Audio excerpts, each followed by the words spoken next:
Move out, squad.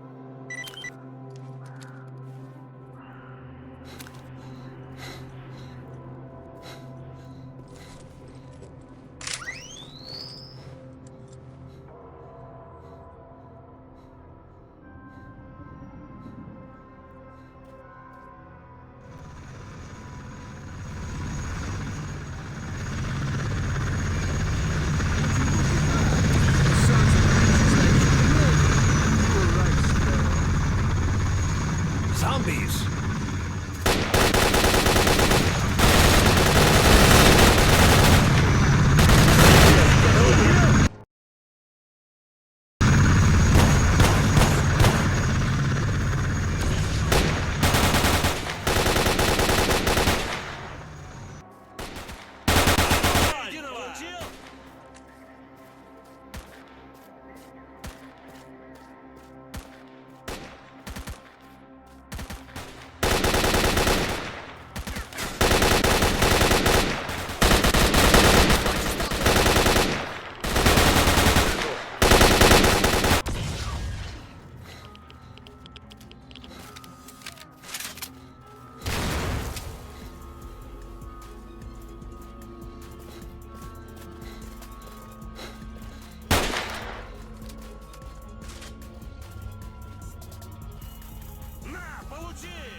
Лови гранату! Some zombies in the building. Move to the left and cover each other.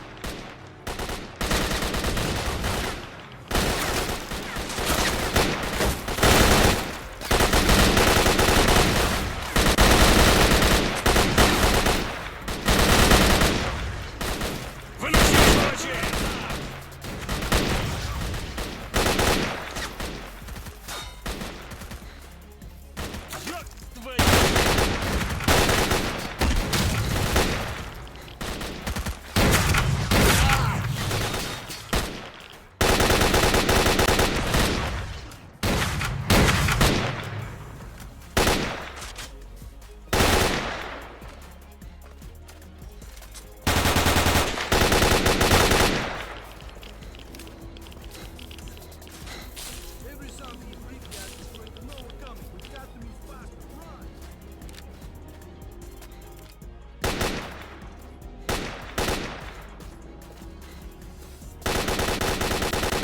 Zombies up ahead. На тебя!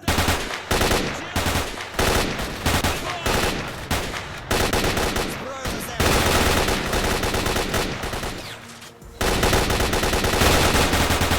Я в нього влучив!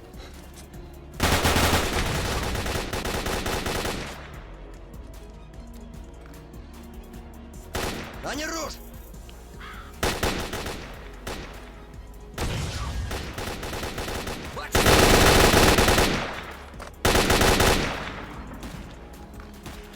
Получи, скотина! Блин, скотине!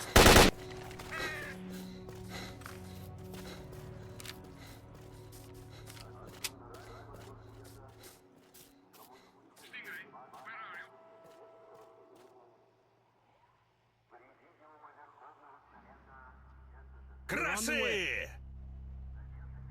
Our orders are to take off if we come under attack, so hurry the hell up!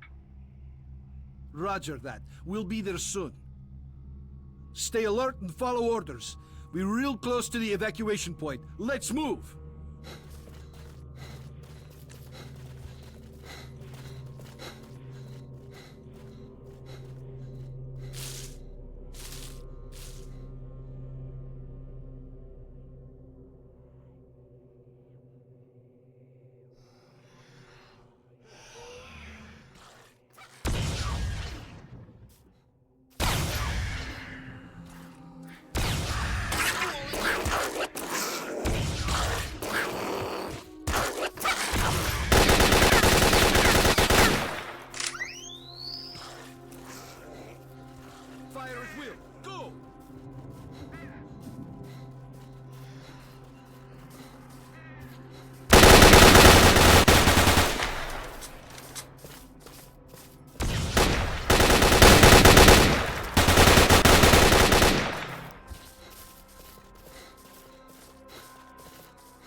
What was that?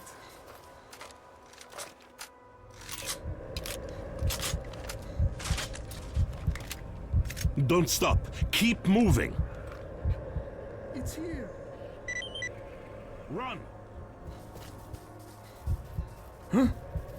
Okay, run.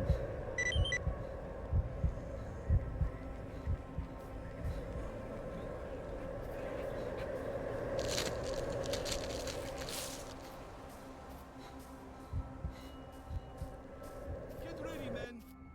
Major T.A.L.K.E.R, we're taking heavy fire from an unidentified enemy. We cannot hold out for long. Fire at will and keep moving toward the choppers.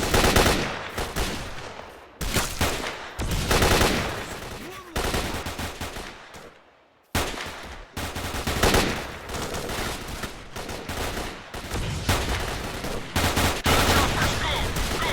Go!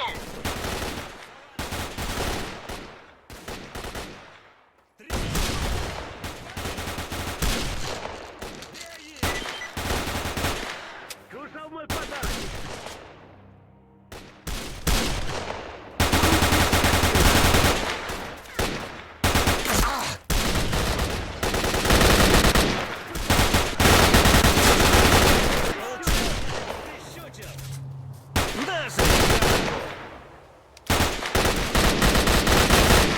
Назри гранату!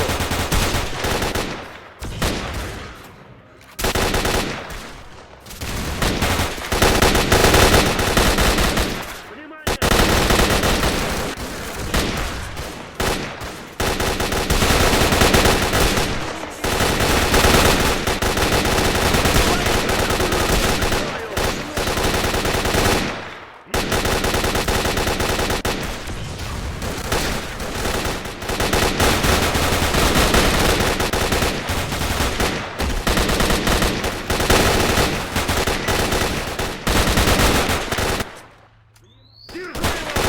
Порву скотина!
As a reward for successfully completing his investigation, Dektyrev was offered a promotion to colonel and the position of mission coordinator. He declined the opportunity to work at the HQ and submitted a personal request to be sent to the zone as the USS Permanent Observer. The information about the development of psi devices obtained by Dektyrev alerted USS commanders. All the information gathered on X-designated laboratories was removed from military archives and filed as top secret. All personnel working in the zone were ordered to prevent the disclosure of information about the laboratories at any cost.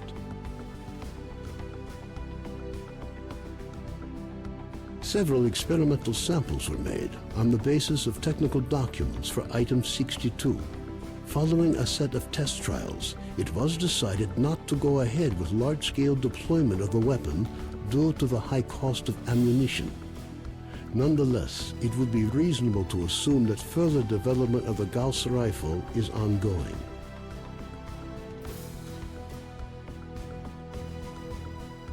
Sultan and his gang left the Skadovsk to do their shady business elsewhere after their attempts to capture the ship failed.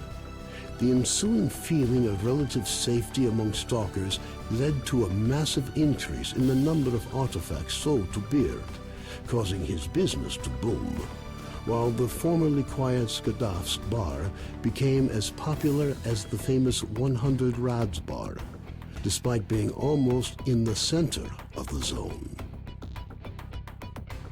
Following the destruction of the Bloodsucker lair, it's unlikely that anything could significantly change the state of affairs on the Skadovsk. The old ship became a temporary center of stability in the ever-changing world that is the Zone. A fragile balance was reached between freedom and duty squads at Yanov Station. Tired of the endless struggle, fighters of both factions started leaving their squads and joining the Free Stalkers.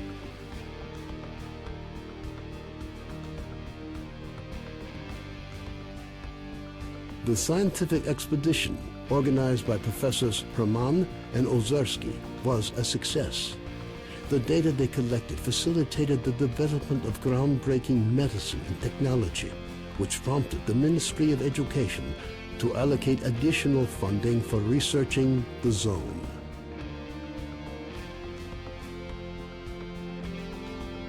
Gary's stories about the Army's struggle against the dangers of Pripyat encouraged stalkers to explore the ghost town.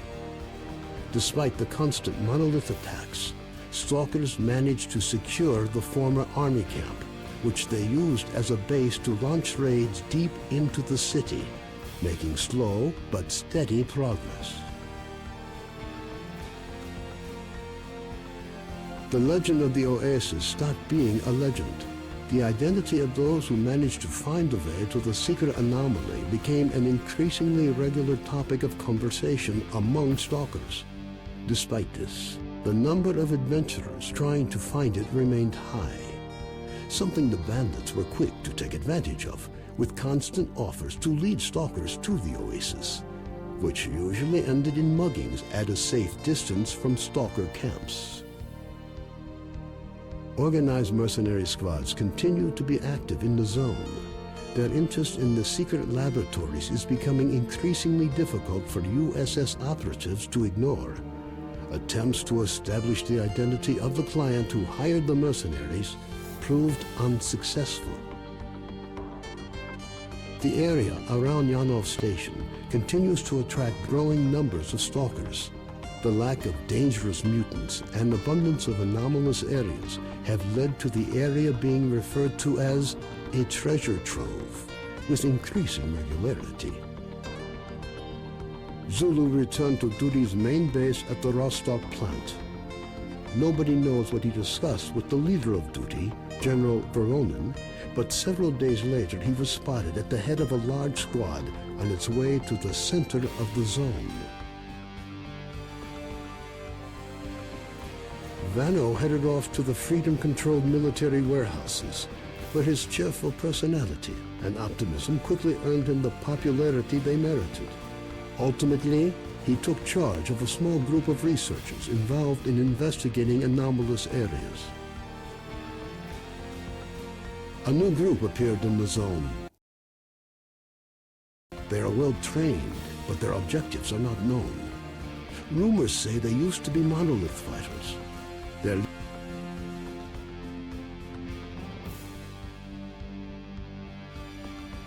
Senior Lieutenant Sokolov continued to take part in flying missions over the zone. During one such recon flight over Limansk, his aircraft was shot down by mercenaries. 2 weeks later, he was picked up by a patrol near the cordon. Within a month of his rescue, Sokolov had left the Air Force, joining a civil airline instead. Owl established contacts with clients outside the zone. He trades in information, and if rumors are true, there are regular reports sent directly to the USS. A group of stalkers was forced to seek shelter on Noah's old barge during a particularly powerful emission. When the barge was attacked by a horde of snorks afterwards, stalkers were forced to concede that the barge was as good a defense against mutants as anything they'd seen. Even more astonishing was a litter of pseudo-dog puppies that Noah himself led into battle against the snorks. Having found out about his friend's fates, Carden gave up dreams of a stalker career. Having overcome his alcoholism, he moved to Yanov, where he partnered up with Nitro to set up a full-service repair shop. Both technicians gladly devote all their spare time to building a vehicle that could operate in the zone. S.T.A.L.K.E.R passed on the information he obtained on his trip to the Chernobyl NPP to the USS commanders. This prompted the government to create a scientific institute for research of the Chernobyl anomalous area. S.T.A.L.K.E.R took up the position of chief scientific consultant to the institute. When Colonel Kowalski, commander of the Stingray Group, returned from the zone, he was forced to explain the reasons for the failure of Operation Fairway. Following a dragged-out investigation and the brass's failed attempt to make him the fall guy, the colonel was finally given an honorable discharge.